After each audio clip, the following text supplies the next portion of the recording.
Constable পদে নিয়োগে জটিলতা, এটাই জানা যাচ্ছে। প্রায় 11,749 কনস্টেবল নিয়োগে বিভাজন ছাড়াই তালিকা। কনস্টেবল নিয়োগে জটিলতা কি? শূন্য পদে নম্বর বিভাজন ছাড়াই তালিকা। কথা বলবো প্রতিনিধি অর্ণবের সঙ্গে। অর্ণব, আবার নতুন করে কি জটিলতা?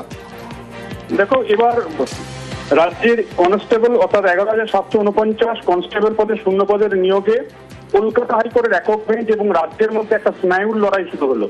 কারণ এর আগে 3রা ফেব্রুয়ারি কলকাতা হাইকোর্টের বিচারপতি সৌগত ভট্টাচার্য নির্দেশ দেন যে 7 দিনের মধ্যে এই কনস্টেবল নিয়োগের নম্বর বিভাজন সহ তালিকা প্রকাশ করতে, পাশাপাশি ক্যাটাগরি ভিত্তিক অর্থাৎ SC, ST, OBC A, OBC B কিনা বা আদার্স সিভিক ভলেন্টিয়ার কিনা বা এই ধরনের যে ক্যাটাগরি রয়েছে ক্যাটাগরিটাও নির্দিষ্ট করে উল্লেখ করতে হবে 7 দিনের মধ্যে।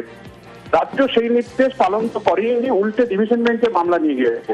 আজকে নতুন করে আর এক রাউন্ড মামলা হয়। সেই মামলাতে বিচারপতি সৌগত ভট্টাচার্যের বেঞ্চে রাজ্যের তরফে জানানো হয় ইতিমধ্যেই সিঙ্গেল বেঞ্চের নির্দেশ চ্যালেঞ্জ করে তার ডিভিশন বেঞ্চে গেছে।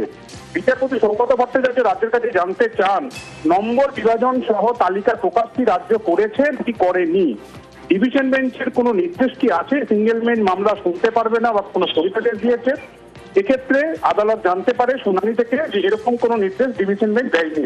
এরপরে বিচারপতি সৌগত ভট্টাচার্য নতুন করে আজ নির্দেশ দান করলেন এবং সেখানে রাজ্যের কনস্টেবল নিয়োগ, যেটা 2024 সালের মার্চ মাসের নিয়োগ প্রক্রিয়া, যার ইন্টারভিউ প্রক্রিয়া এই মুহূর্তে চলছে, 11,749 শূন্যপদে কনস্টেবল নিয়োগে এখানে সমস্ত প্রায় 7,178 জনের যে শর্টলিস্টেড ক্যান্ডিডেট ছিল তাদের নম্বর বিভাজন সহ তালিকা এবং ক্যাটাগরি ভিত্তিক তালিকা আগামী 18 ফেব্রুয়ারির মধ্যে প্রকাশ করার জন্য নির্দেশ জারি করেছে।